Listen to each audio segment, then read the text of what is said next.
Voilà, 10 minutes se sont écoulées à nouveau. Je vais pouvoir retravailler ma pâte une deuxième fois, laisser reposer et retravailler une troisième fois.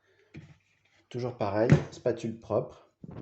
Je farine mon plan de travail pour ne pas avoir une pâte qui colle directement sur le plan de travail. C'est plus facile à nettoyer derrière avec une balayette. Voilà.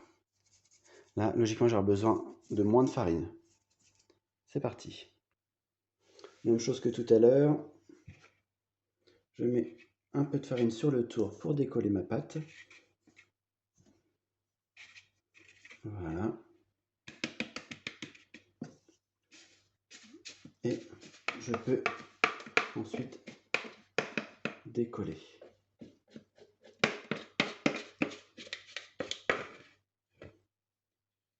Voilà. J'ai ma pâte, je vais faire comme tout à l'heure, directement.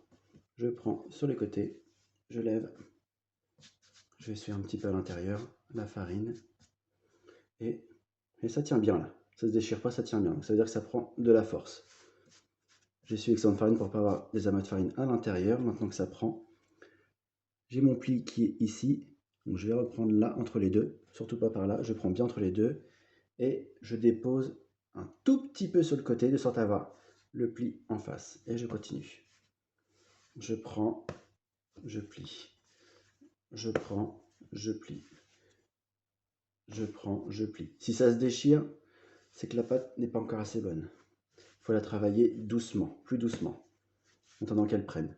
Déjà, elle commence à avoir une forme. Le pli est là, je prends, pas comme ça, je prends comme ça. Je tourne un petit peu pour choper, et je lève droit en haut, et je replie. Je prends sur le côté, je lève, je replie. Je prends, je lève, je replie. Je lève, je replie. Je lève, je replie. J'ai rapproché la pâte pour avoir un petit peu de tenue pour pouvoir la reprendre derrière. Je lève, je replie. Là, la farine commence à diminuer autour. J'ai une pâte qui commence à coller au niveau des doigts. Je fais juste ça quelques fois encore pour donner un peu de force. Je regarde. La pâte se tient bien.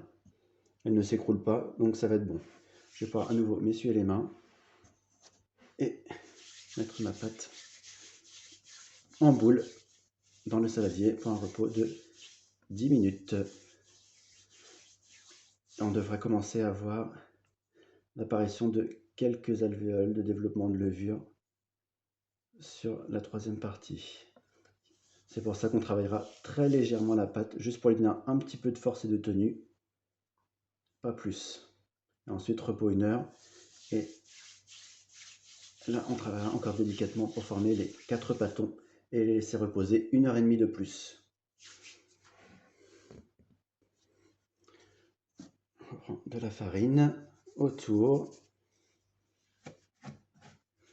soit à la spatule ou à la main. L'avantage de la spatule, c'est que lorsqu'on retire, ça ne colle pas. Ça permet de bien mettre en dessous la pâte. Bien agglomérer en dessous, et je tapote en dessous pour retirer l'excédent de farine. Je dépose ma pâte dans le saladier et je laisse reposer 10 minutes. Et ensuite, un petit coup de balayette. Quand on a mis de la matière sèche, ça part tout de suite avec la balayette. La pâte est encore un petit peu humide.